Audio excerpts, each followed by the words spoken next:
Hi everyone, I'm going to react to Lock Horizon season 3, episode 2, The Duke of Akiba. And last episode was the premiere. Well,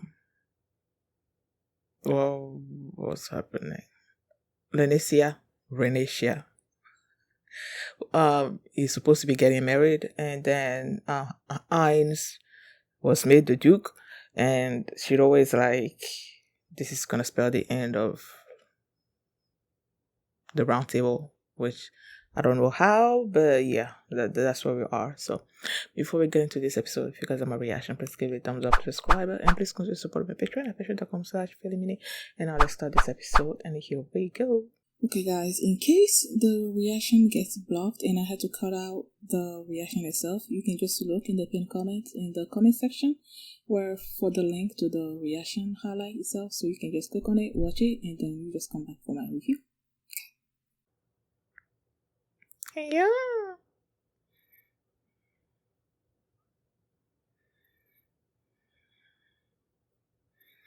She's a person of the land.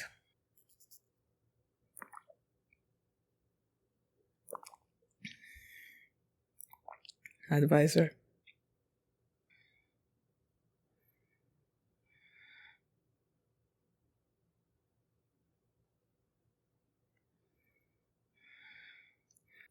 What does that mean?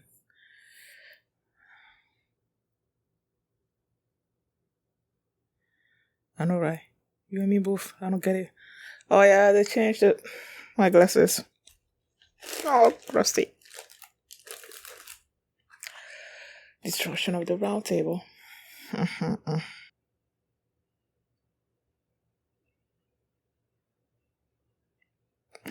Krusty was fighting. I'm so looking forward to that.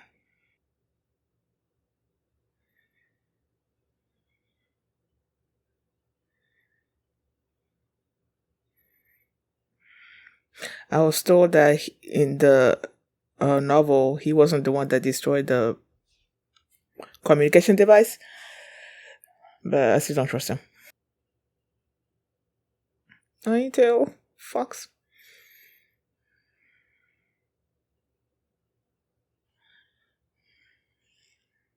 Aw.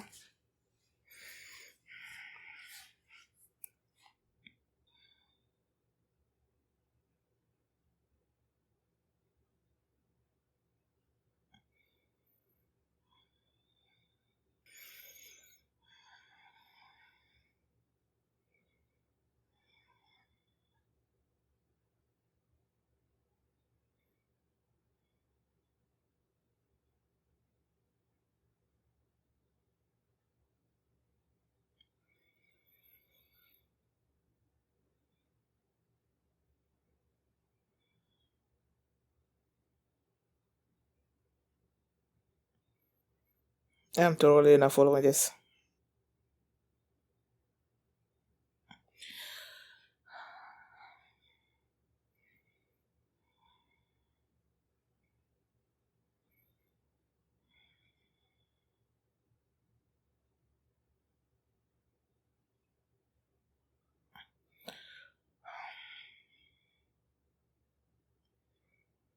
Why?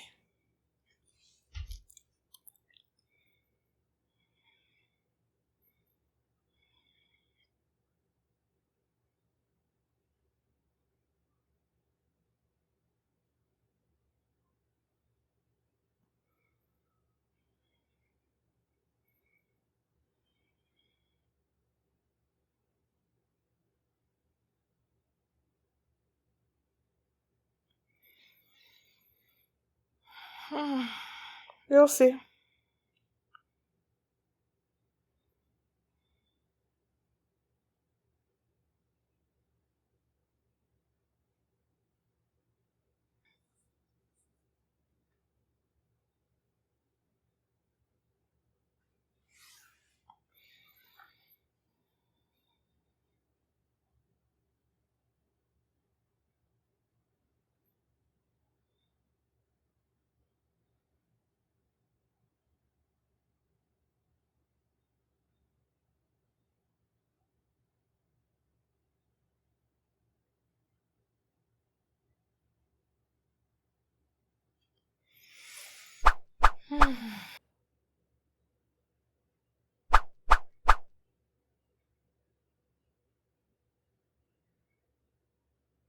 What the heck?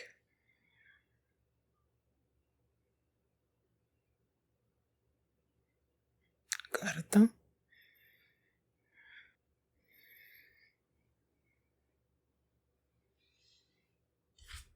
Why is that name important?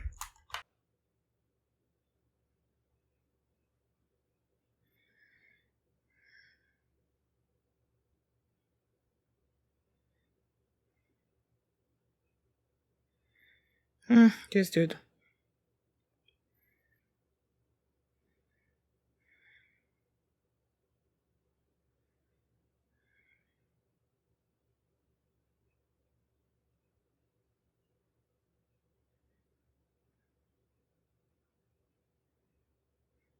Hmm.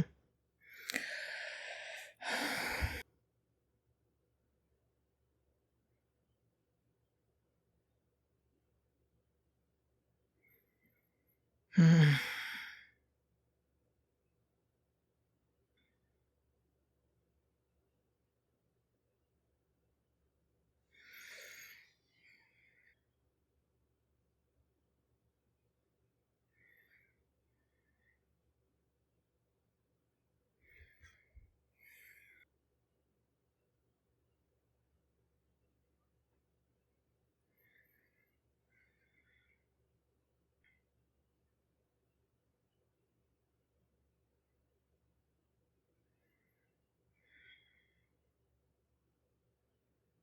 Hmm.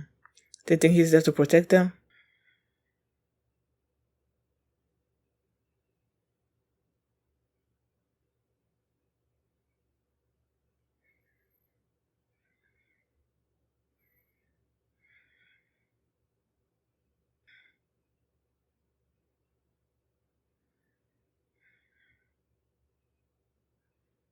Hmm.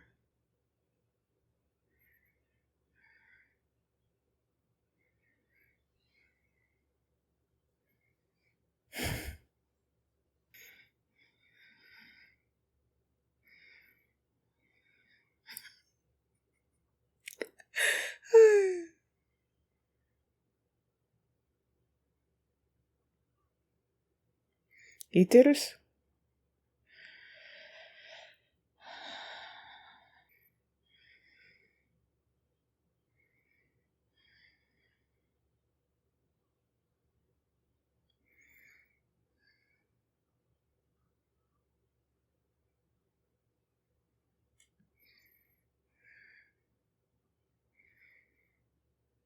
Hmm?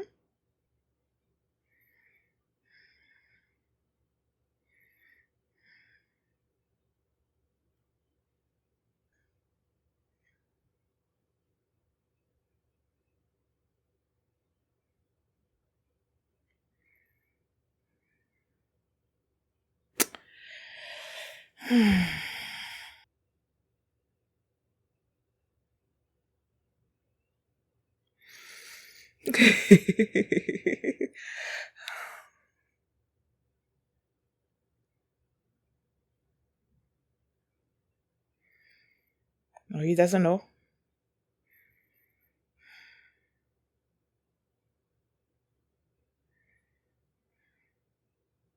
Why wouldn't they know?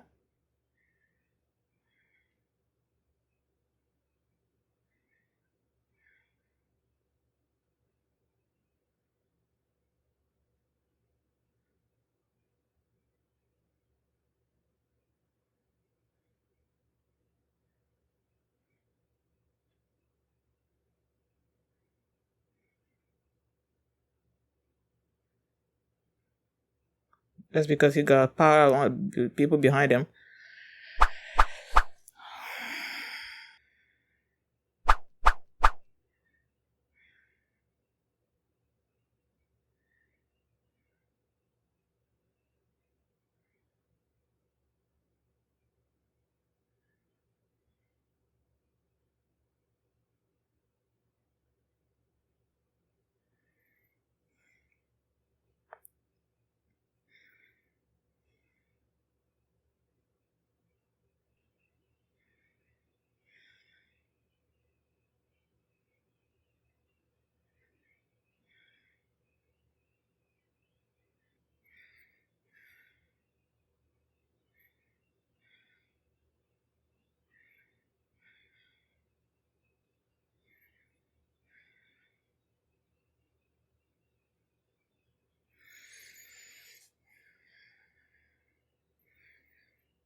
heck? People, I believe I've said this before, but I'm not. When when things go into politics or something or other, like my mind checks out because I'm not. I guess if I made the effort, I might understand, but it's like my mind is just, it's not equipped for that. So as I was watching this episode, that was just sorry to say, but I wasn't totally getting what the heck was going on. I guess the final point of it is that with Ainz having been made Duke and being supported by Westerland or whatever, he now has the power, like a lot of power, to make a lot of decisions inside Akiba. And since basically the round table does not allow him to do what he wants to do, he's like, okay, now I'm leaving the round table and then I'm gonna be forming a government inside Akiba or something or other like that. So yeah, that's basically what I got from it. I'm sorry, but yeah, like I said, my mind doesn't. Me and politics, we don't mix. So it's like, yeah. That dude also came back, Malvis, right? He was assigned by Saigyu, something Saigyu, the person that's gonna be marrying Renetia. And he came and then he delivered this message about how the marriage preparations have been made and that he's expected to come to wherever Saigyu is within the week or something or other like that. And Renisha did not want to go, and because first of all she doesn't want to marry this dude, and second of all she has a duty inside Akiba. And then Marvis is like, don't worry about those duties. Ainz is gonna take care of it. That's why this Saigyu family, was turned Ainz into a duke, I guess, so that he can take care of those problems that Renisha was taking care of inside the city. So yeah. What else?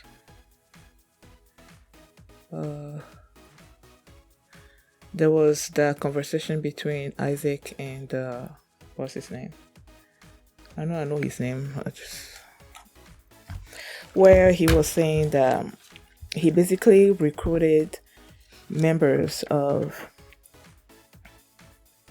Honesty that felt like they wanted to leave and they didn't really have any goals, or they felt lost, I guess.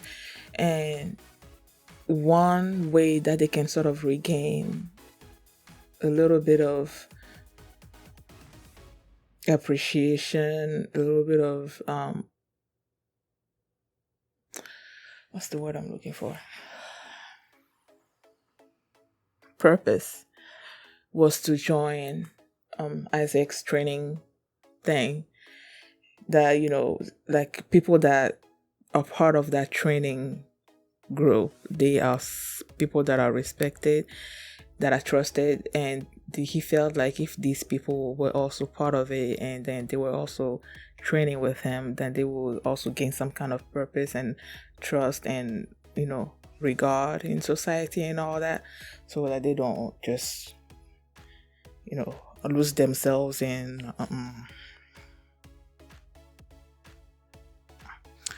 Why is it so hard for me to think of words? Depression, I guess. So they don't lose themselves in depression. And yeah. And then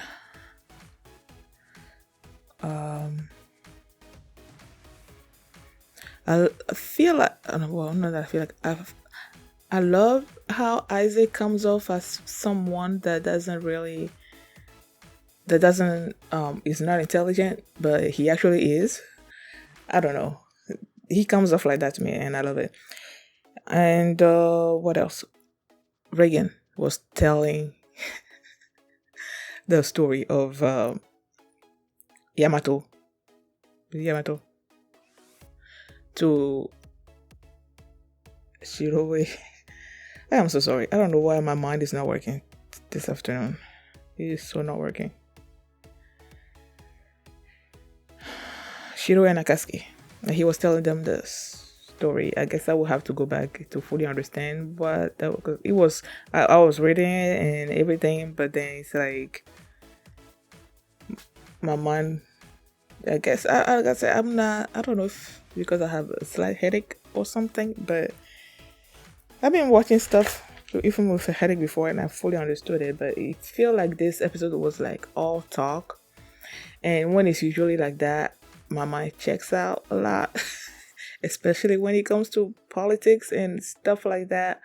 So I'm like, yeah, I wasn't really getting it. The story basically told what happened that made the West and the East basically dislike each other. So there was that. There was the talk between Intex and what's his name? KR. KR, he's good at gathering information. So I guess him and Intex, they made a deal that if he provides her with information, she's gonna have to answer some questions truthfully. And one of those questions is that why is she doing what she's doing, basically? And she's like, she just wants to lord it over people. She wants to roll over Yamato, and she wants to lord it over people and ask them like how do they feel to have her basically rule over them and stuff like that. Before they got stuck into the game, her goal was there was plenty of girls, right, that were doing these raids and stuff. And then you have the Tea Party that's not actually a guild. They were just a small group of people, and she was part of that group. And then when the Tea Party, when they take over a raid, when they win a raid, big raid that all those big guilds are not able to do, then she will be, asking them like how did they feel about having this smaller group basically do this thing that they weren't able to do. And I'm like, okay, that's your goal in life. I'm like, okay, I don't know what she gets out of that, but I'm guessing there's a backstory there why she's so obsessed with that kind of mentality, but I don't particularly care about it. And what else? I think there was another question. What was the second question? I'm not quite sure I remember what it was.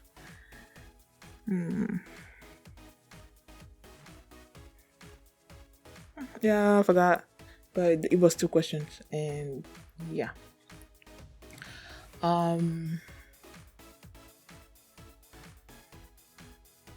They mentioned the fact that after the sleep moth thing that happened, that Noreha has been basically helping Shiroe with a lot of stuff. So there's like an alliance. Oh my goodness, between those two since then, and that she has gained a lot of support, a lot of power. But then there's also part of their senate or something or other that's also not okay with what she's doing, and it just felt like those people will be like easy to manipulate or something or other. I don't know, but yeah, there was that.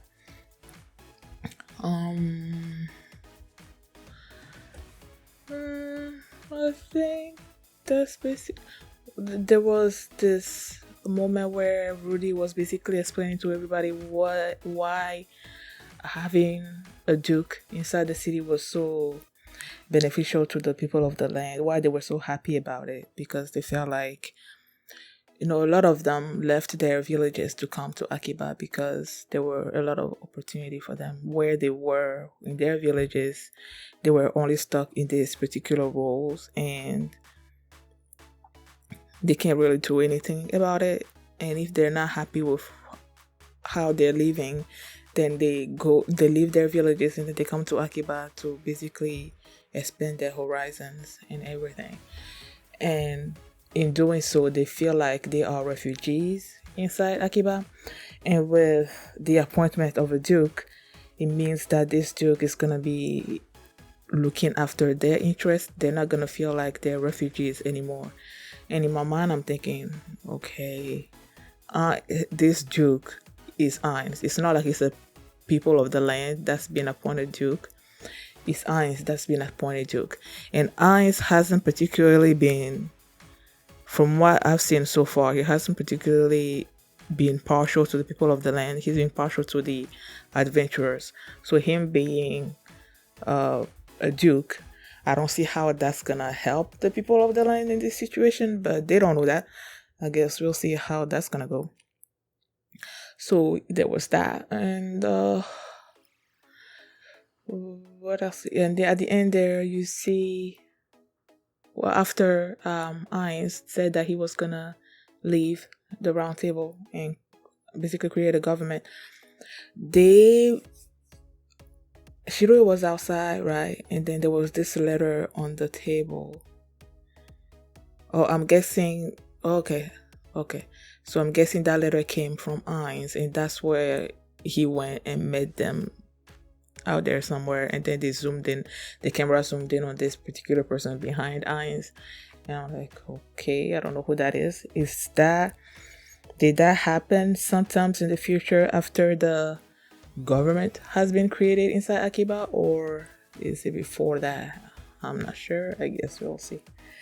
Yeah, so sorry if there wasn't really much of a reaction this episode, because I was just so lost trying to follow what was happening during this episode, and I feel like I haven't really done a good job of understanding what's going on. So yeah, sorry. Thank you guys for watching, and if you like this reaction, please give it a thumbs up and subscribe. And if you want some more reactions in the next episode, you can still check in on my Patreon at patreon.com/feelmini, and you can also see the full length of this reaction there as well. So thanks for watching, and I will see you next time. Bye.